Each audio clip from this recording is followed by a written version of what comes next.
జై శ్రీరామ్ అందరికీ నమస్కారం. వెల్కమ్ టు న్యూస్ అఖండ. నేను మీ కస్తూరి శ్రీధర్. మిత్రులారా, ఉగ్రవాద దేశమైనటువంటి పాకిస్తాన్ గురించి ఒక అద్భుతమైన, ఒక ఆశ్చర్యకరమైన, ఒక మంచి న్యూస్ అయితే తీసుకొచ్చిన. ఈ న్యూస్ మాత్రం చాలా బాగుంటుంది. ఓకేనా?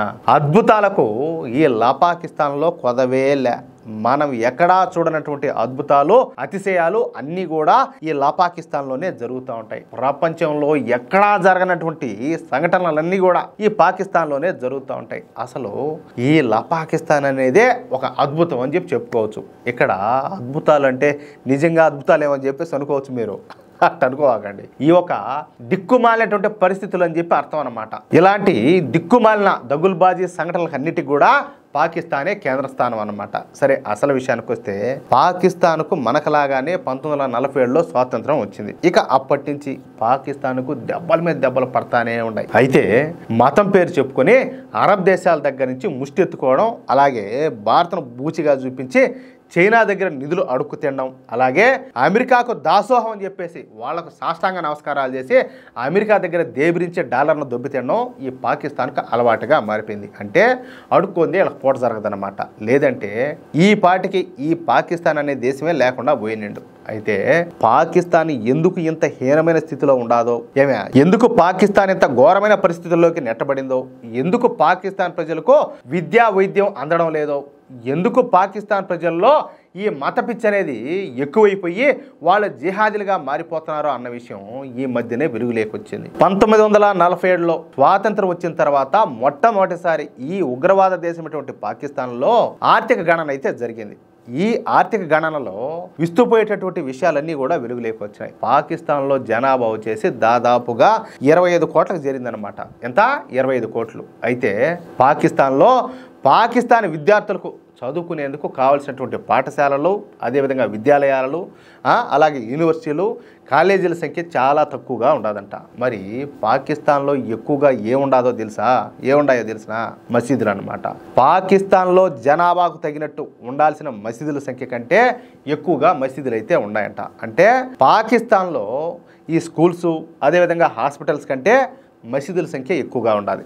ప్రస్తుతం పాకిస్తాన్లో ఏకంగా 6 లక్షలకు పైగా మసీదులే ఉన్నాయంట. అంటే పాకిస్తాన్లోని ప్రతి వీధిలో ఒక మసీదు ఉండాలి. ఈ మసీదులే కాకుండా పాకిస్తాన్లో 36,000 ఈ శిక్షణా సంస్థలు అయితే ఉన్నాయి. ఈ 36,000 జిహాదీ సంస్థలు ఈ పాకిస్తాన్లో ఉన్నటువంటి విద్యార్థులను, యువతను తమ ప్రసంగాల ద్వారా ఆకర్షిస్తా వాళ్ళను కూడా జిహాదీలుగా మార్చే ప్రయత్నం చేస్తున్నారన్నమాట. ఇక ఈ పాకిస్తాన్లో ఉన్నటువంటి మసీదులో 6 లక్షలకు పైగా ఉంటే పాకిస్తాన్లో ఉన్నటువంటి పాఠశాలల సంఖ్య కేవలం 2.69 లక్షలు మాత్రమే ఉన్నాయంట. చూడండి, ఇక వైద్య రంగం పరిస్థితి అయితే మరింత దారుణం అనమాట. దేశవ్యాప్తంగా కేవలం 1,19,000 ఆసుపత్రులు ఉన్నాయంట. అంటే సగటున ప్రతి 2,083 మందికి ఒకే ఒక్క ఆసుపత్రి అందుబాటులో ఉండాలి. చూడండి, అంతేకాకుండా పాకిస్తాన్లో పిల్లలు, చిన్న పిల్లలు ఉంటారు కదా, వాళ్ళంతా కూడా పోషకాహారం లేక అనేక వ్యాధులతో సతమతమైపోతున్నారంట. పాకిస్తాన్లోని ప్రతి 100 మంది పిల్లల్లో కనీసం 50 మంది పిల్లలకు సరైన పోషకాహారం కూడా దొరకడం లేదంట. ఇక కాలేజీల విషయానికి వద్దాం. పాకిస్తాన్లో కాలేజీల సంఖ్య మరీ దారుణంగా ఉంటుందన్నమాట. దేశవ్యాప్తంగా 11,568 కాలేజీలు మాత్రమే పాకిస్తాన్లో ఉన్నాయి. ఇకపోతే విశ్వవిద్యాలయాలు అయితే మరీ దారుణం. 214 విశ్వవిద్యాలయాలు మాత్రమే అందుబాటులో ఉన్నాయి. అవి కూడా పూర్తి స్థాయిలో పనిచేయడం లే. నిధుల కొరతతో కనీసం 60% ఈ ప్రొఫెసర్ పోస్టులు ఖాళీగా ఉన్నాయంట. ఇక్కడ మీకు ఒక విషయం చెప్పాలా, పాకిస్తాన్లో యూనివర్సిటీలు అంటే మన హైదరాబాద్లోని ఇప్పుడు ఏది ఉస్మానియా యూనివర్సిటీ, JNTU, అదేవిధంగా హైదరాబాద్ సెంట్రల్ యూనివర్సిటీ లాగా ఉండవన్నమాట. అతి దారుణంగా ఉంటాయి. ఎందుకంటే వాళ్ళ తగినట్టే ఉంటాయన్నమాట. ఇక పాకిస్తాన్లో మొత్తం 71.43 లక్షల వ్యాపార సంస్థలు అయితే ఉంటే వాటిలో కేవలం 2.5 లక్షల సంస్థలు మాత్రమే అధికారికంగా securities and exchange commission of పాకిస్తాన్లో నమోదు చేసుకున్నాయంట.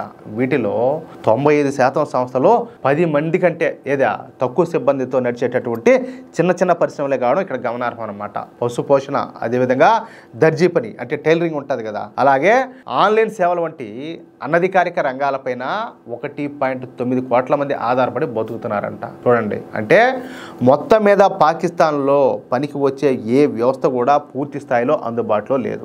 మన మోడీ ప్రభుత్వం అధికారంలోకి రాకముందు అంటే ఈ కాంగ్రెస్ పార్టీ కేంద్రంలో అధికారంలో ఉన్నప్పుడు మనం ఈ పాకిస్తాన్తో పోటీ పడతా ఉన్నాం. అర్థమవుతుందా?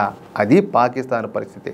ఈరోజు మన దేశం ఏ స్థితిలో ఉన్నది మోడీ గారు ప్రధానమంత్రి అయిన తర్వాత మనం ఎన్ని న్యూస్ చెప్పుకోవడంలే. మళ్ళీ కొంతమంది ఏంటంటే పాకిస్తాన్ తెగ ప్రేమిస్తూ ఉంటారు. అంతగా కావాల్సి ఉంటే ఆ పాకిస్తాన్కి దొబ్బేచ్చు కదా, మన దేశంలో ఏం పని అలాంటి వాళ్ళందరికీ కూడా ఆడిపోయి వాళ్ళతో పాటు వీళ్ళు కూడా అడుగు తినొచ్చు కావాలంటే.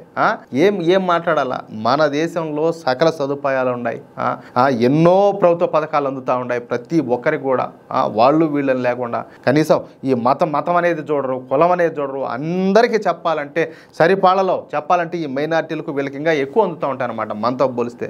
అలాంటిది ఇక్కడ సుఖంగా సంతోషంగా దేశభక్తితో బతకుండా పాకిస్తాన్ ముడిన ఆపుతూ ఉంటారు ఇలాంటి వాళ్ళంతా కూడా. ఎందుకు ఈ బతుకులో చూడండి ఒకసారి పాకిస్తాన్ బతుకు ఎట్లుండదో, అది విషయం.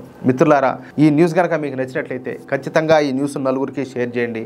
అలాగే ప్రతి ఒక్కరు కూడా మీ యొక్క అమూల్యమైనటువంటి అభిప్రాయాలను కామెంట్ రూపంలో తెలియజేయండి. ఇంకో విషయం ఏంటంటే ఇంతవరకు మీరు గనక మన ఛానల్ను సబ్స్క్రైబ్ చేసుకున్నట్లయితే ప్రతి ఒక్కరు కూడా మన ఛానల్ను సబ్స్క్రైబ్ చేసుకోండి, సపోర్ట్ చేయండి ప్లీజ్. జై శ్రీరామ్, జై హింద్.